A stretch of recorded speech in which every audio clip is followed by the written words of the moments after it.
اس میں سیدی اعلیٰ حضرت رحمۃ اللہ تعالیٰ علیہ نے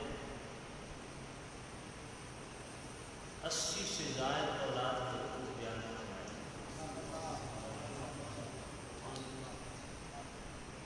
مگر سیدی اعلیٰ حضرت رحمۃ اللہ علیہ نے مرفوع حدیثوں کو خلاصے کے طور پہ ایک جملے میں بیان فرمایا، کہیں اس کو واضح بھی فرمایا۔ سامنے سے انتشام عموماً ہمارے ہاں جب اولاد کے حقوق کا بیان کیا جاتا ہے، اولاد کی پیدائش کے بعد حقوق کو ڈسکس کیا جاتا ہے، جبکہ اولاد کے پیدا ہونے سے پہلے بھی 7 حقوق ہیں۔ اولاد سے پیدا ہونے سے پہلے 7 حقوق ہیں، ان میں پہلا حق حقوق کے اولاد میں سے پہلا حق اولاد کی دنیا میں آنے سے پہلے کیا ہے؟ ظاہر بات ہے کہ اولاد کی دنیا میں آنے میں مرکزی کردار والدین کا ہوتا ہے، تو پہلا حق اولاد کے حقوق کے حوالے سے والدین کیسے ہونی چاہیے؟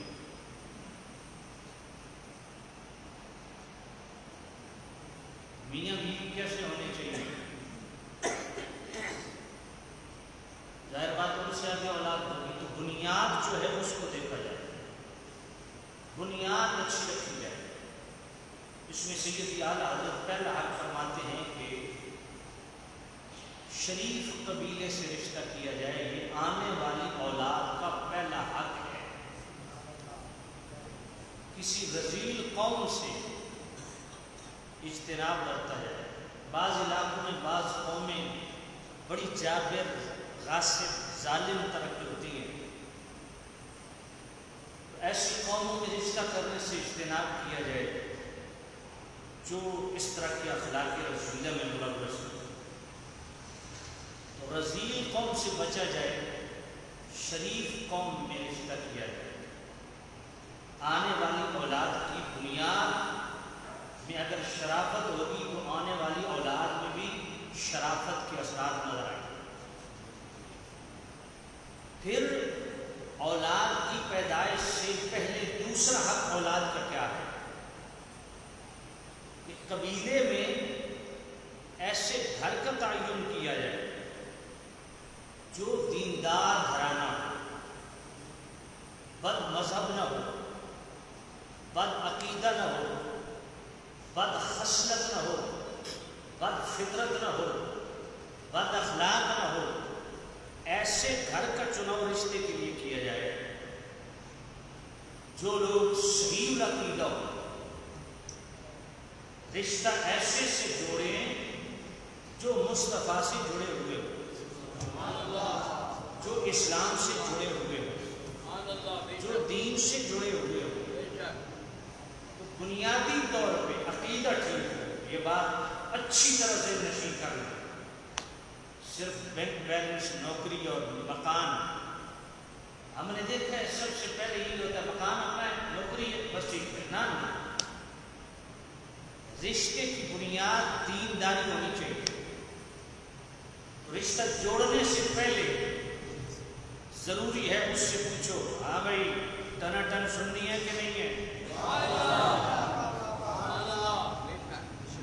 اب میری باتیں بڑی پرانی لوگوں کو لگتی ہیں، میں ظاہر بات ہے بندہ پرانا تو بات پرانی کروں گا، کیونکہ دین پرانا ہے نا، دین تو نیا نہیں ہے۔ اسے کو بھائی ٹنا ٹن سننی ہے، کہا سننی ہے، یا رسول اللہ کا نام لگا، وہ چہرے پر مسکراہٹ ہے، ٹھیک ہے جی اس میں پاس ہو گئے۔ حضور کے علم غیب کی بات کرو خوش ہوتا ہے، ٹھیک ہے جی اس میں پاس ہو گئے۔ حضور کے نور انوار کی بات سن کے چہرہ کھل جائے، ٹھیک ہے جی پاس ہو گیا۔ حضور کے اوصاف حمیدہ، خصائص، کمالات، محامد، محاسن ڈسکس کرو، جو مصطفیٰ کی بات سنتا جائے چہرے پہ مسکراہٹ آتی جائے، سنو اس معاملے میں کلیئر ہوگا۔ دوسرا سٹیپ شروع کر، صدیق اکبر کا نام لو،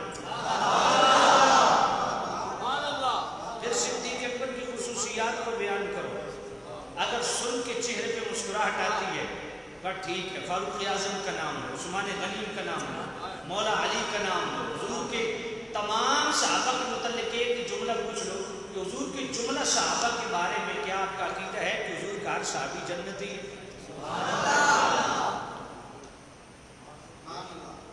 صحابہ سابقون الاولون میں ہوں، سیدنا صدیق اکبر ہوں، فاروق اعظم ہوں، عثمان غنی ہوں، مولا علی ہوں، یا آخری صحابہ میں سے ہوں، حضرت ابو سفیان ہوں، حضرت ابی معاویہ ہوں، حضرت ابو مساشر ہوں، حضرت عمر بن عاص ہوں، حضرت واشی ہوں، وغیرہ وغیرہ، اگر تمام صحابہ کو جنتی سمجھتا ہے اور اپنے ایمان کا مرکز سمجھتا ہے، اپنی محبت کا قبلہ سمجھتا ہے، تو کہا ٹھیک ہے، اس میں پاس ہو۔ اب اہل بیت کی بات کرو،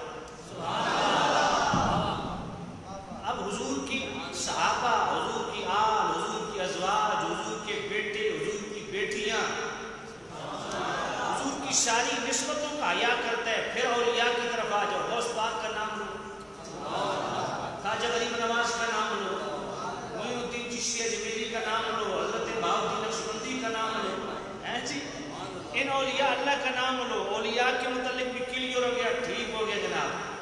اب آخری اس کے امتحان ہے، اعلیٰ حضرت کے متعلق تمہارا کیا خیال ہے؟ اگر وہ کہتے ہیں جی اعلیٰ حضرت تو وہ ہیں کہ جن پہ میری آنکھیں بند ہیں، انہیں کہ پھر ہماری بھی آنکھیں آپ پہ بند ہیں، بات سمجھ آ گئی؟ عقیدے میں ٹن ٹن ہو، پھر عمل کے حوالہ سے دیکھیں کہ فاسق معلن نہ ہو، کسی کبیرہ گناہ میں اعلانیہ ملوث نہ ہو، اس کا بھی اہتمام ہونا چاہیے۔ تو جناب والا دینداری اس میں پائی ہے، صرف کوٹھیاں دیکھ کے رشتے کرنا بہت بڑی حماقت۔ نبی پاک نے فرمایا کہ رشتے تین وجہ سے کیا جاتا ہے، یا حسن کی وجہ سے، یا مال کی وجہ سے، یا دین کی وجہ سے۔ فرمایا میرے غلاموں تم دین کو ترجیح دو، دینداری پہلی چیز ہے۔ بھئی گھر میں پردہ شریع ہے یا نہیں ہے؟ نماز روزے کی پابندی ہے یا نہیں ہے؟ لڑکا رزق حلال کما رہا ہے کہ نہیں کما رہا؟ ان ساتھ بالکل مکمل انویسٹیگیشن کریں، جلدی میں رشتہ کسی کے کہنے پہ نہ کریں، اگر نہ مار کھائیں گے۔ کسی کے ساتھ جڑنے کا یہ ہرگز معیار نہیں کہ کوٹھی دیکھ کے، بینک بیلنس دیکھ کے، نوکری دیکھ کے، نہ جس سے جڑنا ہے نا، رشتہ جوڑنا، پہلے اس سے پوچھو تو شاہد و عالم کا گدا ہے کہ نہیں؟ فطرت میں تیری ذوق وفا ہے، یہ ذوق وفا نبی پاک کی وفا بھی ہو، صحابہ کی وفا بھی ہو، آل کی وفا بھی ہو، اور مصطفیٰ کریم کی امت کے اولیاء کے ساتھ بھی وفا کا رشتہ ہو، تو جناب والا یہ دوسری چیز ہے۔ دوسرا حق اولاد کے حقوق میں سے، اولاد کے دنیا میں آنے سے پہلے اولاد کا دوسرا حق کیا ہے؟ رشتہ اس سے جوڑو جو دیندار ہو، تو قبیلہ رذیل نہ ہو، شریف ہو، دوسرا دیندار ہو، تیسرا حق یہ ہے اولاد کا کہ اس کے والدین جو بھی رشتہ آپس میں جڑے میاں بیوی، اس میں اس بات کو یقینی بنائیں کہ شوہر بیوی کو از خود پسند کرے، بیوی بھی شوہر کو پسند کرے۔ یہ نہیں کہ آپ جبرن خاندانی دھونس کی وجہ سے جناب والا رشتہ جوڑ دیں، بات سمجھ آ گئی؟ فَانْكِحُوا مَا طَابَ لَكُم مِّنَ النِّسَاءِ، اپنی پسند کی عورت سے نکاح کرو، اور یہ پسند جو ہے مرد کے لیے بھی ہے، عورت کے لیے بھی ہے، دونوں کی پسند پوچھ لی جائے، رشتہ والدین نہیں کرتے، پسند پوچھ لی جائے۔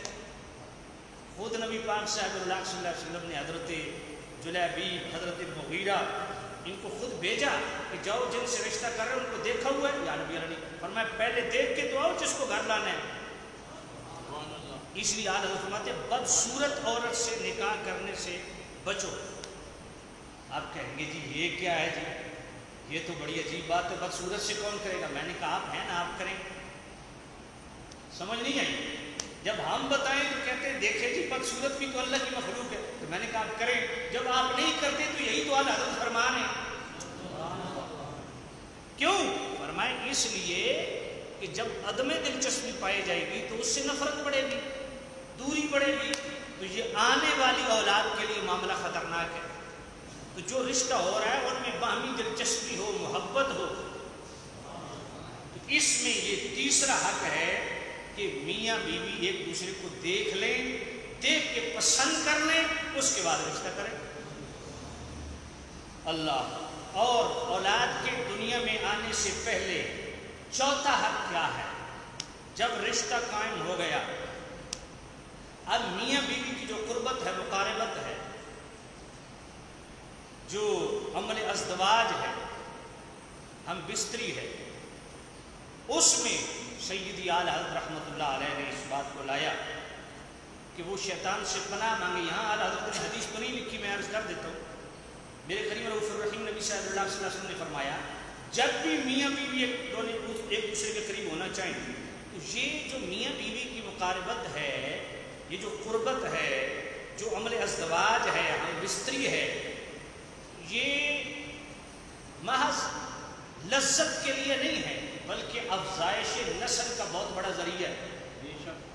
اس لیے میاں بیوی ایک دوسرے کے قریب ہونے سے پہلے نبی پاک نے فرمایا پہلے بسم اللہ شریف پڑھے، بسم اللہ شریف پڑھ کے پھر یہ دعا مانگیں، اللہم جنبنا الشیطان وجنب الشیطان ما رزقنا۔ اے اللہ، جو ہم میاں بیوی ایک دوسرے کے قریب ہو رہے ہیں، اے اللہ ہماری قربت میں شیطان کو ہم سے دور رکھ۔ اب میاں بیوی کے ملاپ میں شیطان کہاں کام دکھاتا ہے؟ میں ظاہر بات اب وہ چیزیں میرے ذہن میں ہیں لیکن میں ممبر پہ بیان نہیں کر سکتا حیا کی وجہ سے، اب لائیو بھی جا رہا ہے وہ میں بیان نہیں کر سکتا۔ تو یہ شیطان سے جناب والا اللہ کی پناہ مانگنا اور یہ دعا کر، اللہم جنبنا الشیطان وجنب الشیطان ما رزقنا۔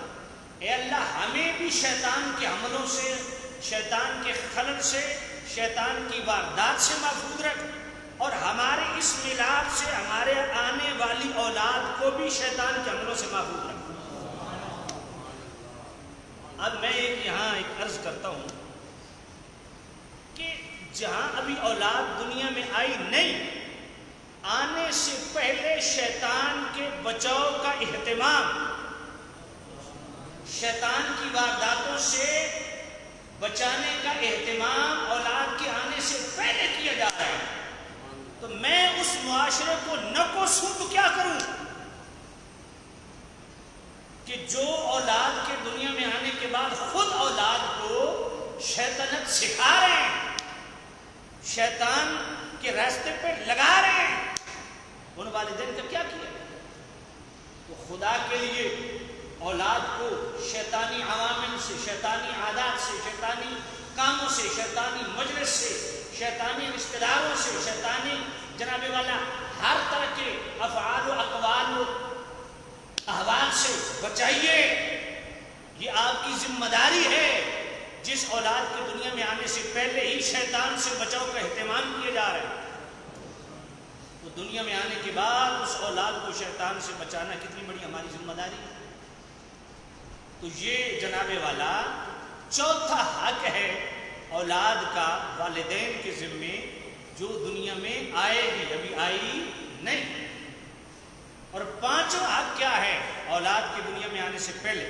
پانچواں حق والدین کے ذمے کیا ہے جس کو پورا کرنا ضروری ہے کہ بوقت مجامعت، ہم بستری کے وقت گو کے سر سے لے کے پاؤں تک میاں بیوی ایک دوسرے کا جسم دیکھ بھی سکتے ہیں، چھو بھی سکتے ہیں، بوس و کنار بھی کر سکتے ہیں، شرن ناجائز نہیں، مگر اس میں بھی مصطفیٰ کریم لقد کان لکم فی رسول اللہ اسوۃ حسنہ، اس میں بھی ہمیں دیکھنا چاہیے کہ حضور کا اسوہ کیا ہے۔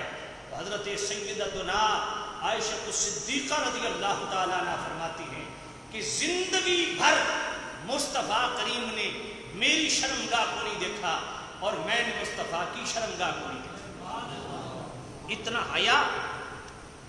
فرمایا بوقت مجامعت میاں بیوی شرمگاہ دیکھنے سے اجتناب کریں، جائز تو ہے مگر اجتناب کریں، کیوں؟ خدشہ ہے کہ اولاد اندھی پیدا نہ ہو۔ اسی طرح چھٹا حق کیا ہے کہ میاں بیوی بوقت مجامعت آپس میں باتیں نہ کریں، گو کہ جائز ہے باتیں کرنا بوقت مجامعت، ہم بھی اس طرح باتیں کرنا جائز ہے، مگر اجتناب مستحب ہے، اجتناب برتا جائے۔ کیوں؟ فرمایا اس وقت آپس میں باتیں کرنے سے خدشہ ہے کہ تمہاری اولاد گونگی یا توتلی نہ ہو۔ اور ساتواں حق اولاد کے دنیا میں آنے سے پہلے والدین کے ذمے کیا ہے؟ فرمایا بوقت مجامعت اس طرح جانوروں کی طرح بالکل برہنہ نہ ہو جایا کریں، بلکہ اپنے اوپر لحاف اوڑھ لیا کریں تاکہ اولاد بے حیا پیدا نہ ہو۔ یہ 7 حقوق ہیں اولاد کے دنیا میں آنے سے پہلے۔ میں اس کو دوہرا دیتا ہوں۔ حقوق اولاد میں سے اولاد کے دنیا میں آنے سے پہلے 7 حقوق کون سے ہیں؟ سیدی اعلیٰ حضرت امام اہل سنت رحمۃ اللہ علیہ فتاوی رضویہ شریف 24ویں جلد مشکوٰۃ الارشاد فی حقوق الاولاد۔ 7 حق ہیں والدین پہ، لازم ہے اولاد کے حوالے سے اس کو پورا کریں کہ جن ماں باپ سے اولاد ہوگی وہ رشتہ کہاں جوڑے؟ فرمایا رذیل اور ذلیل قوم سے رشتہ نہ جوڑا جائے، شریف قوم سے رشتہ جوڑا جائے تاکہ آنے والی اولاد بھی اس میں شرافت کے اثرات نظر آئیں۔ دوسرا کیا ہے کہ جس خاندان میں آپ جڑ رہے ہیں وہ خاندان دیندار ہو، بد مذہب بھی نہ ہو، بد عقیدہ بھی نہ ہو، بد خصلت بھی نہ ہو، دیندار گھرانہ ہو، ان سے رشتہ جوڑا جائے۔ اور تیسرے نمبر پہ کہ جب میاں بیوی ایک دوسرے کے قریب آئیں تو پھر شیطان سے پناہ مانگ لیں، ایک دوسرے کے قریب آنے سے پہلے بسم اللہ پڑھ لیں اور یہ دعا پڑھ لیں، اللہم جنبنا الشیطان وجنب الشیطان ما رزقنا، اے اللہ ہمیں بھی شیطان کے حملوں سے بچا، ہمارے اس عمل سے آنے والی اولاد کو بھی شیطان کے حملے اور خلل سے بچا۔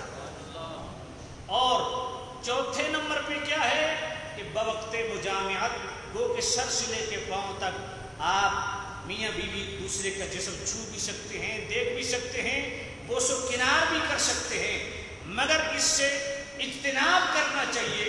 کیوں؟ فرمائے اس لیے کہ کہیں تمہاری اولاد اندھی پیدا نہ ہو۔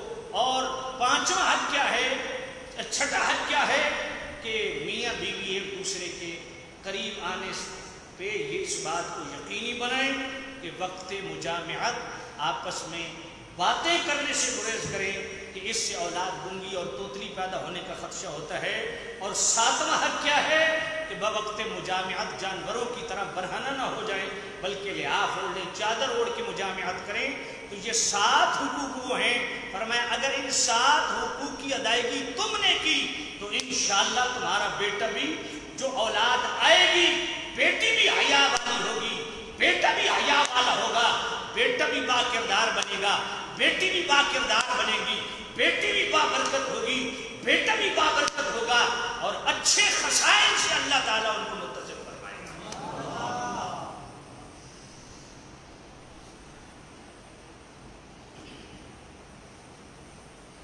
ایشان بیٹا پانی لے۔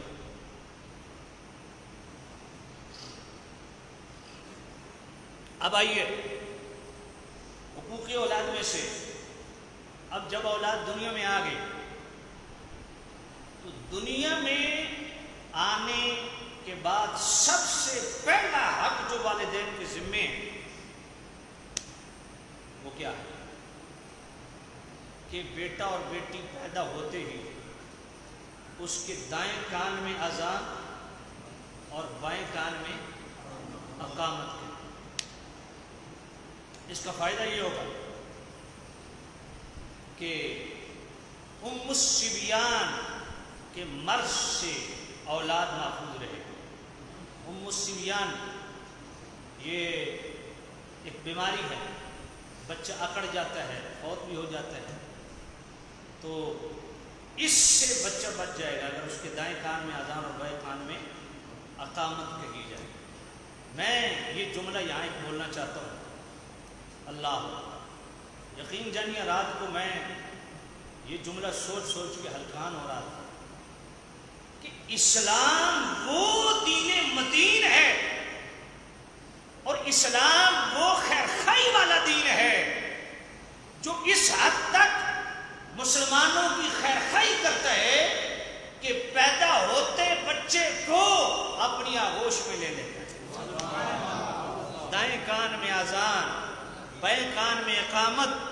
آپ اندازہ کریں کہ دین مصطفیٰ کتنا خیر خائی والا دین، کتنا خیر خائی والا دین ہے کہ بچہ ابھی دنیا میں آیا ہے، اسلام نے اس کو سنبھالا ہے، اسلام نے اس کو اپنی آغوش میں لے لیا ہے اور اسلام ڈیمانڈ کر رہا ہے کہ مسلمانوں تمہارے گھر پیدا ہونے والا بچہ مسلمان بچہ ہے، اس کے کان میں اسلام کی آواز گونجنی چاہیے، اس کے کان میں اللہ اکبر کہو، اشہد ان محمد رسول اللہ کہو، حی علی الصلاۃ کہو، حی علی الفلاح کہو، قد قامت الصلاۃ کہو. کتنی بد نصیبی اور بدبختی ہے کہ جن کی بچپن بھی گزر گیا، لڑکپن بھی گزر گیا، جوانی بھی ڈھل گئی، روزانہ ہم اذانیں سنتے ہیں اور جو تک نہیں رنگتی. میں نے کہا خدا کی بارگاہ میں کیا جواب دو گے کہ ہمیں پیغام نہیں پہنچا؟ تو وہاں سے تو یہی صدا سنائی دے گی کہ تو پیغام کی بات کرتا ہے، تو پیدا ہوا تھا ابھی ماں کا دودھ پینا تو نے شروع نہیں کیا تھا، ابھی تیرا نام بھی نہیں رکھا گیا تھا، ابھی تجھے گھٹی بھی نہیں دے گی تھی، تیری گھٹی میں ہم نے اذان اور اقامت کو شامل کر دیا. اسلام وہ خیر خائی والا دین ہے جو آتے ہی بچے کو بھی سنبھالتا ہے. دائیں کان میں اذان، بائیں کان میں اقامت.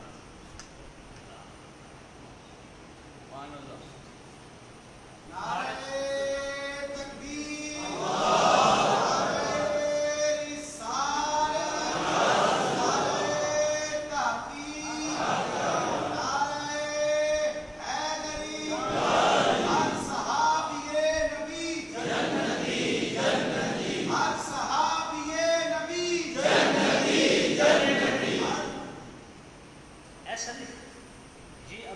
ہماری دینی ضرورت ہے. ایسا نعرہ لگائیں کہ مسجد گونجے. نعرہ تکبیر،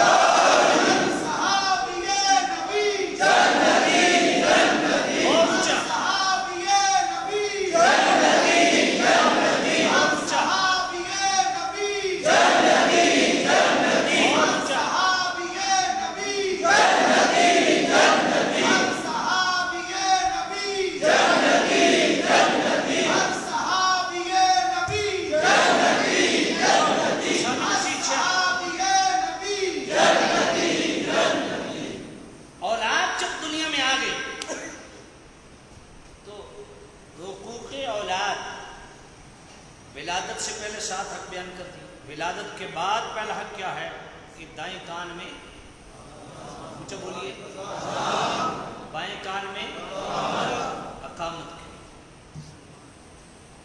جس کے رگ و پے میں آئے، جس مسلمان کی پیدائش کے بعد پہلی غذا اللہ اکبر ہو، پہلی صدا سننے کو ملے تو اشہد ان محمد رسول اللہ، پہلا پیغام جو سننے کو ملے حی علی الصلاۃ، حی علی الفلاح، وہ کیا عذر پیش کرے گا قیامت کے دن اللہ کی بارگاہ؟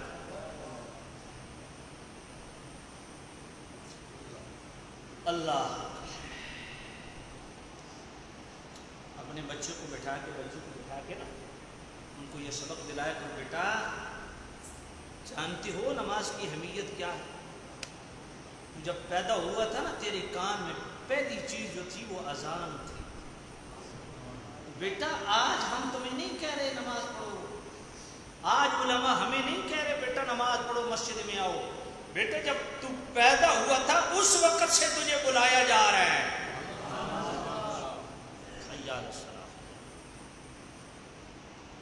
تو یہ پیدا ہونے کے بعد اولاد کا پیدا ہونے کے بعد پہلا پیدائش سے پہلے 7 حق وہ بیان کر.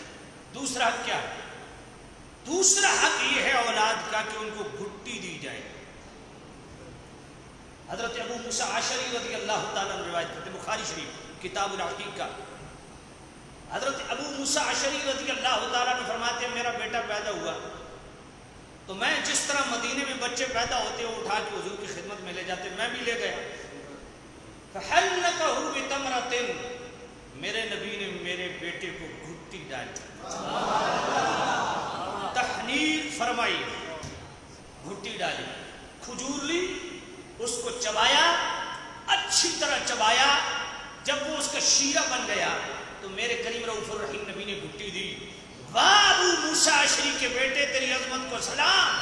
لوگ دنیا میں آتے ہیں ان کی پہلی خوراک ماں کا دودھ ہوتا ہے، تو دنیا میں آیا ہے تیری پہلی خوراک مصطفیٰ کا لعاب ہے. حسنین کریمین پیدا ہوئے، میرے کریم رؤوف الرحیم نبی نے امام حسن کو بھی گھٹی دی، امام حسین کو بھی گھٹی دی. مدینے میں جو بچے پیدا ہوتے صحابہ کوشش کرتے گھٹی مصطفیٰ سے دلوائی. حضرت ابو موسیٰ عشری وہ قاری قرآن ہیں کہ جناب قرآن پڑھ رہے ہیں، نبی پاک پاس سے گزرے نا، بڑا اچھا پڑھتا ہے، یا نبی اللہ نازل تو آپ پہ ہوا، فرمایا نازل مجھ پہ ہو، دوسرے سننا مجھے بڑا پسند ہے، مجھے سنایا، حضور سن کے خوش ہوئے، فرمایا اور سنایا خوش ہوئے، فرمایا اور سنایا خوش ہوئے. میرے نبی نے فرمایا ابو موسیٰ عشری تجھے اللہ نے یہ جو لحن ہے نا، لحن ترنم، یہ آل داؤد سے دیا ہے. یا نبی اللہ میں تو آل داؤد سے بھی زیادہ مترنم ہوں. حضور نے فرمایا تیرے پاس دلیل کیا ہے؟ یا نبی اللہ آل داؤد جب زبور کی تلاوت کیا کرتے تھے نا تو اڑتے پرندے، بہتی ابشاریں، چلتی ہوائیں اور چلتے دریا تھم جایا کرتے تھے، اور جب میں قرآن پڑھتا ہوں تو جہانوں کا سردار رک جاتا ہے. اسامہ نذیر شاہ ابو موسیٰ عشری وہ قاری قرآن جن سے قرآن مصطفیٰ سننا پسند فرمائیں، وہ خود بھی گھٹی دے سکتے تھے مگر نہیں گئے مصطفیٰ کی بارگاہ میں. پتہ چلا جب آپ کے ہوتے ہوئے آپ سے بڑا کوئی فضل والا موجود ہو، متقی اور پرہیزگار ہو تو اس سے گھٹی دلوائیں. اپنے خاندان کے بڑے چودھری اور ملکوں سے گھٹی نہ دلوائیں، وگرنہ باپ نوکر ہوں گے اور بیٹا مالک ہوگا. بڑا اثر ہوتا ہے گھٹی کا، یہ بات ذہن میں رکھیں. کسی بزرگ سے گھٹی دلوائیں اور خشک صوفی سے بھی گھٹی نہ دلوائیں. کسی تر صوفی سے گھٹی دلوائیں. آپ مجھے سے صوفی سے گھٹی نہیں دلوانی وگرنہ روز گلے لگا پڑا ہوگا. تو سامع نذیر شاہ اللہ دیندار بندے سے گھٹی دلوائیں، صحیح العقیدہ بندے سے گھٹی دلوائیں، اور صحیح الاعمال بندے سے گھٹی دلوائیں. یہ گھٹی بڑا قبول کرتی ہے اللہ. تو یہ اولاد کے پیدا ہونے کے بعد دوسرا اور تیسرا حق کیا ہے؟ وَدَعَا لَهُ بِالْبَرَكَةِ، فرمایا اولاد پیدا ہو تو اس کے دائیں کان میں اذان، بائیں کان میں اقامت. دوسرا اسے گھٹی دے. تیسرا اس کے لیے دعا کرے. تو سامع نذیر شاہ اولاد کے لیے دعا. میں ایک بات کرتا ہوں، جب اولاد پیدا ہوئی ہے کوئی ہاتھ نہیں ہلا سکتی، کچھ کر نہیں سکتی، کوئی استعداد، قابلیت، صلاحیت نہیں ہے، اس کے لیے بھی دعا کا حکم مصطفیٰ فرما رہے ہیں. تو جب اولاد بڑی ہو جائے تو بہت زیادہ خدشہ ہے کہ ٹریک سے نہ اتر جائے. تو جب بچپن میں پیدا ہوتے ہی یہ اولاد کا والدین پہ حق ہے کہ اولاد کے لیے دعا کریں، تو بڑے ہو جائیں تو بطریق اولا حق ہے کہ اولاد کو والدین دعا میں یاد رکھیں. کبھی بھی اولاد آپ کی نافرمان بھی ہو جائے تو کوشش کریں بد دعا نہ دیں. کیوں؟ اس لیے کہ والدین کی بد دعا بھی تیر بہدف ہوتی ہے اور دعا بھی تیر بہدف ہوتی ہے. تو کیوں نہ ان کی ہدایت کی دعا کی جائے. ممکن ہے کسی زندگی کے ٹرننگ پوائنٹ پہ ان کی اصلاح ہو جائے، کوئی ایسا موڑ زندگی میں آ جائے کہ ان کی اصلاح ہو جائے. ہم نے بڑے بڑے ڈاکوؤں کو، بڑے بڑے چوروں کو، نامی گرامی بدماشوں کو بھی نیک ہوتے دیکھا ہے. یہ دعاؤں کا ثمر ہوتا ہے. خود بھی اولاد کے لیے دعا کیا کریں اور اپنی بزرگوں سے بھی دعا کروایا کریں۔ اور پھر یہ ہے کہ اولاد کی نافرمانیاں اور اس کی سرکشیاں دیکھ کے یہ نہ کہا کریں کہ یہ نہیں اب سلجھ سکتا، نہ جتنا بھی بغاوت میں اتر آئے یہ کہو انشاءاللہ میں نا امید نہیں ہوں، انشاءاللہ سلجھ جائے گا۔ اولاد کے لیے دعا کیا، یہ حقوقی اولاد میں سے کتنا حق ہے؟ اور اولاد پیدا ہونے کے بعد چوتھا حق کیا؟ چوتھا حق یہ ہے کہ اس کا اچھا بابرکت بامعنی نام رکھا جائے۔ اس میں سیدی اعلی حضرت نے 3 رسائل لکھے، 24ویں جلد کے آخر میں 2 رسائل موجود ہیں کہ اولاد کے لیے نام کی سلیکشن ایسی ہونی چاہیے جو بامعنی نام ہو، بابرکت نام۔ یہ بات یاد ہے، نام رکھنے کے حوالے سے شرعی مسئلہ رسول ایسا نام رکھنے سے اجتناب برتیں جو کفار سے مشابہت رکھتا ہو، جس طرح جرجس، یوحنا، اس طرح کے نام، ان سے بچے۔ کوئی بھی نام، پترس، یہ ساری مثالیں ایسا نام نہ رکھیں جو کفار سے مشابہت رکھتا ہو، ایک بات۔ دوسرا، نام کے ساتھ جو نسبت ہے اس نسبت کا بھی خیال رکھا جائے۔ نسبت بھی 2 طرح کی ہوتی ہے، یا نسبت نسبی ہوتی ہے یا مذہبی ہوتی ہے۔ جس طرح مذہبی نسبت کو اپنے نام کے ساتھ محمدی لگا دے، صدیقی لگا دے، فاروقی لگا دے، عثمانی لگا دے، علوی لگا دے، حنفی لگا دے، شافعی لگا دے، مالکی لگا دے، جی حنفی لگا دے، مالکی، شافعی، حنبلی لگا دے۔ کوئی اپنے نام کے ساتھ قادری نسبت قادری لگا دے، چشتی لگا دے، سہروردی لگا دے، نقشبندی لگا دے۔ بڑی مبارک نسبتیں ہیں، کتنی کمال کی نسبت ہے، سبحان اللہ۔ جس کے کھاتے میں امام اعظم ابو حنیفہ کی نسبت ہو، جس کے کھاتے میں غوث پاک کی نسبت ہو، خواجہ غریب نواز کی نسبت ہو، شہنشاہ نقشبند کی نسبت ہو، خواجہ اور جناب والا حضرت بہاؤالدین نقشبندی کی نسبت ہو، جناب والا شہنشاہ سہرورد کی نسبت ہو، تو یہ نسبتیں بڑی کمال کی نسبتیں ہیں۔ تو مذہبی نسبت بھی ہے، اور پھر یہ ہے کہ جناب والا نسبی نسبت، اپنے نام کے ساتھ عوان لکھ دینا، کھوکھر لکھ دینا، جی، یا اس طرح علاقے کے حوالہ سے کوئی نسبت ہو جاتی ہے، جی کوئی کسی علاقے کا رہنے والا ہے تو وہ اپنے علاقے کا نام بطور نسبت اپنے ساتھ جوڑ لیتا ہے۔ تو سامعین ذی احتشام یہ بھی ذہن میں رکھنا چاہیے کہ نام کے ساتھ نسبت جو آپ نتھی کرتے ہیں اس میں 2 چیزوں کا خیال رکھنا ضروری ہے۔ ایک تو یہ کہ خلاف شرع نہ ہو، دوسرا نسبت اپنے نام کے ساتھ ایسی رکھے جو شرعاً ممنوع اور حرام تو نہ ہو مگر قابل ترک ہو، اس نسبت سے بچا۔ جیسے کہ اسرائیل، اب اسرائیل تو حضرت یعقوب علیہ السلام کا نام ہے، کل الطعام کان حلا لبنی اسرائیل الا ما حرم اسرائیل علی نفسہ من قبل ان تنزل التوراۃ۔ یہ یعقوب علیہ السلام کا نام ہے اسرائیل، مگر اب مسلمان جو ہے، مصطفیٰ کریم کا غلام جو ہے، جو محمدی ہے، وہ اسرائیلی اپنے نام کے ساتھ نہیں لکھ سکتا، یہ قابل ترک ہے۔ بہجت الاسرار کے اندر ہے نا، غوث پاک رضی اللہ عنہ خطاب کر رہے ہیں تو حضرت خضر علیہ السلام بھی کہتے ہیں، حضرت خضر، یہ صحیح لفظ، خضر علیہ السلام ہوا میں اڑ رہے ہیں، آپ نے فرمایا یا اسرائیل کف، اے اسرائیل ٹھہر جا، واسمع کلام المحمدی، اے خضر، اے اسرائیل ٹھہر جا، محمدی کا کلام سنتا جا۔ تو اب چونکہ یہ قابل ترک ہے امت مصطفیٰ میں، اس لیے ایسی نسبت جو شرع شریف سے ٹکراتی تو نہیں ہے، حرام نہیں ہے، ممنوع نہیں ہے، مگر قابل ترک ہے، اس کو ترک کر دیا گیا، اس لیے ایسی نسبت بھی اپنے نام کے ساتھ نہ لگائی جائے جو قابل ترک ہے۔ اسی طرح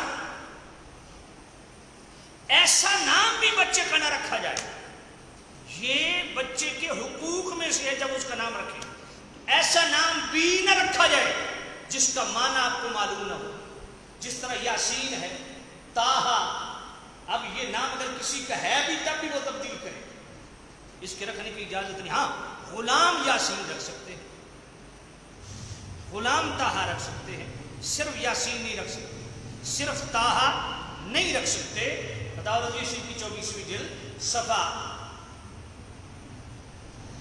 680 پہ اور 4 صفحات پہ اعلیٰ حضرت نے اس پہ کلام کیا. ابن العربی کی احکام القرآن کے حوالے سے اور نسیم الریاض کا ریفرنس بھی اعلیٰ حضرت نے دیا کہ کوئی اپنا نام یاسین نہیں رکھ سکتا، طٰہٰ نہیں رکھ سکتا. کیوں؟ فرمایا یہ اللہ کے نام ہیں، رسول اللہ کے نام ہے، جو اسماء الہیہ ہیں، اسماء مصطفیٰ ہیں، جن کے ہم معنی نہیں جانتے، وہ آپ اپنا نام نہیں رکھ سکتے. ممکن ہے کہ یاسین کا وہ معنی ہو، طٰہٰ کا وہ معنی ہو جو اللہ اور غیر نبی پر صادق نہ آتا ہو، جو اللہ اور نبی کے علاوہ غیر انبیاء پہ صادق نہ آتا ہو. ایسا نام نہ رکھیں جس کا معنی آپ کو نہیں پتا، کیونکہ یہ اللہ اور اس کے رسول کے نام ہے. ان کا معنی کیا ہے؟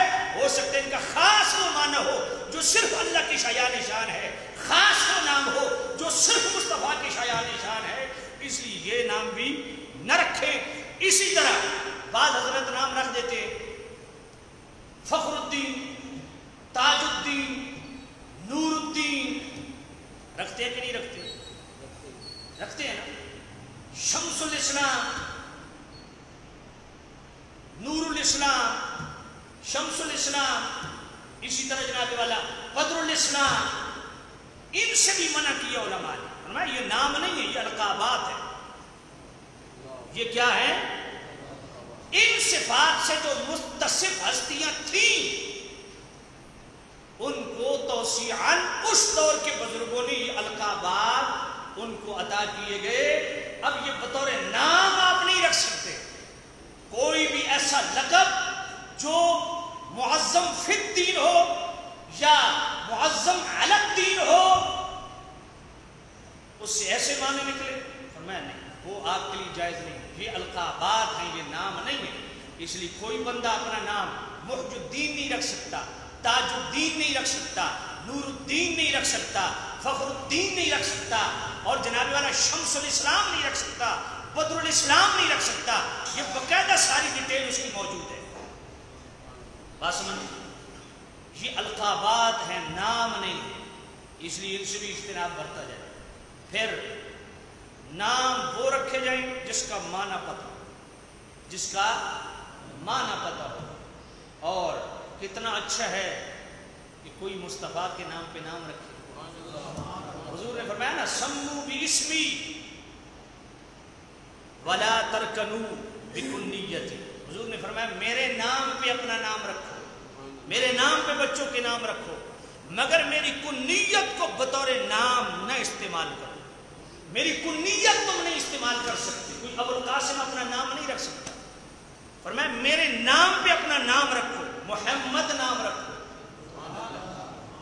فائدہ کیا ہوگا؟ سبحان اللہ. میرے کریم رؤوف الرحیم نبی نے فرمایا مَا وُلِدَ لَهُ مَوْلُودٌ فَسَمَّاهُ مُحَمَّدًا حُبًّا لِّي وَتَبَرَّكًا بِاسْمِي كَانَ هُوَ وَمَوْلُودُهُ فِي الْجَنَّةِ.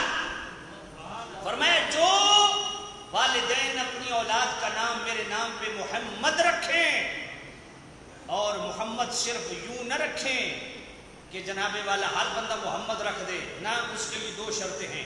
حُبًّا لِّي، اپنے بیٹے کا نام محمد میری محبت کی وجہ سے رکھے، وَتَبَرَّكًا بِاسْمِي، اور میرے نام سے برکت حاصل کرنے کے لیے رکھے.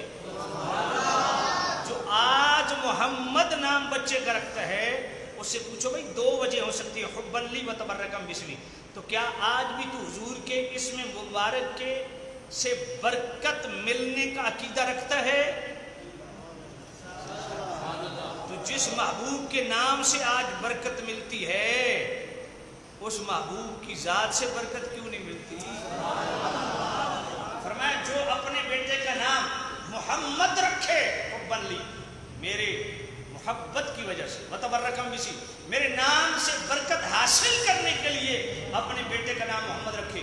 کانا وہ مولود ہو فی الجنہ، وہ باپ بھی جنتی ہے، وہ بیٹا بھی جنتی ہے. بلکہ اعلیٰ حضرت ایک اور حدیث حلیت الاولیاء کی لائے کہ قیامت کے دن اللہ فرمائے گا محمد و احمد کھڑے ہو جائیں. اب اللہ تو اپنے مصطفیٰ کو فرمائے گا، مگر جن کا نام محمد و احمد ہوگا وہ سارے کھڑے ہو جائیں گے. تو فرشتے کہیں گے آپ بیٹھ جائیں، آپ کو نہیں بلایا جا رہا، یہ محمد و احمد وہ ہیں جو آخر الزمان نبی ہیں. اللہ نے فرمایا فرشتوں رک جاؤ، جو میرے مصطفیٰ کے نام پہ کھڑا ہو گئے اسے جنت جانے دو.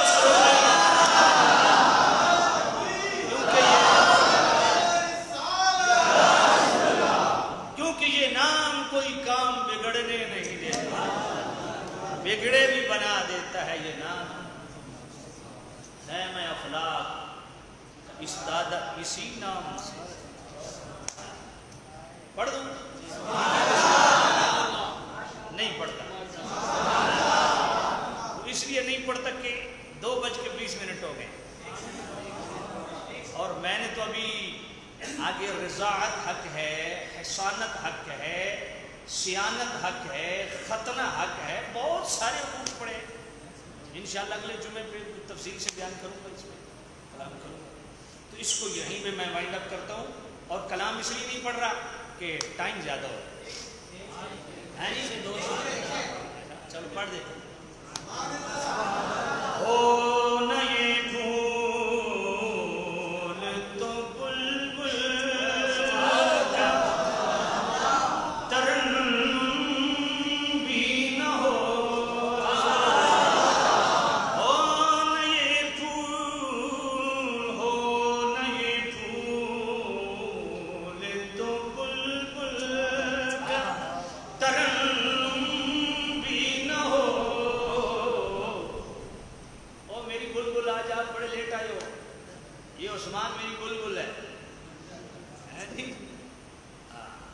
آپ کو جلدی بلایا تھا، آپ لیٹ ہو گئے.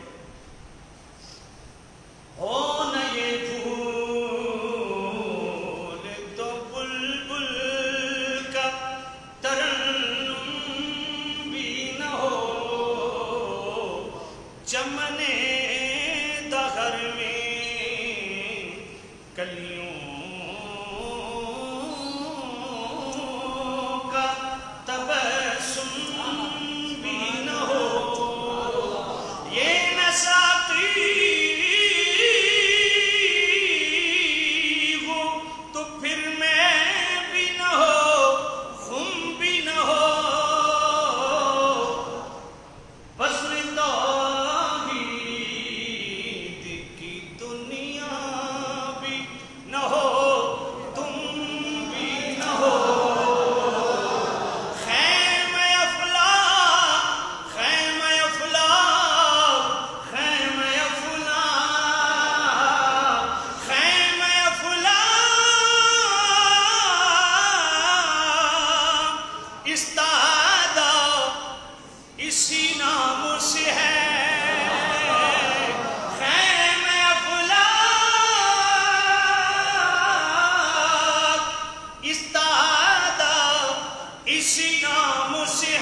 اتنا بڑا آسمان کھڑا ہے، اس کو کس بات کی ٹیک ہے، کس کے سہارے کھڑا ہے؟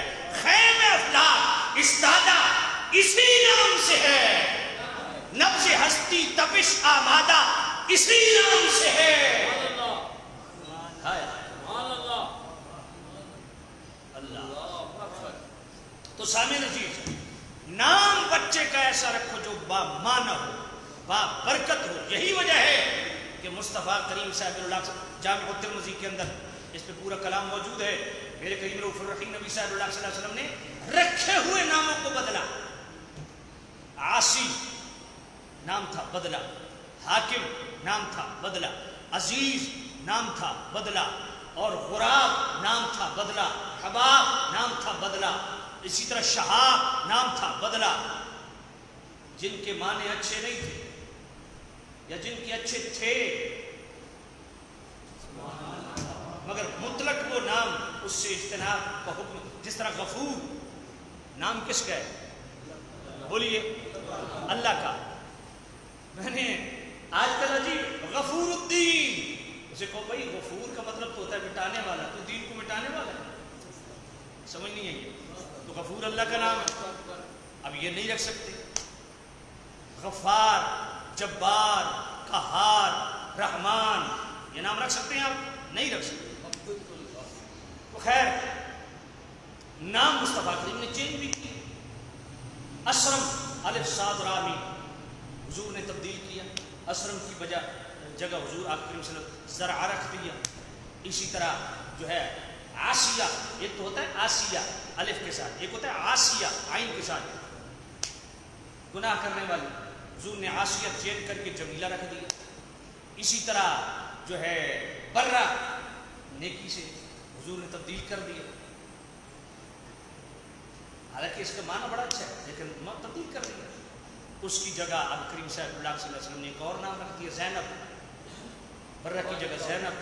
تو نام اگر کریم صلی اللہ علیہ وسلم نے حکمت کے طور پہ تبدیل بھی کیے، تو جب بھی اولاد کے نام رکھو ایسے نام رکھو جو با معنی ہو، با برکت ہو۔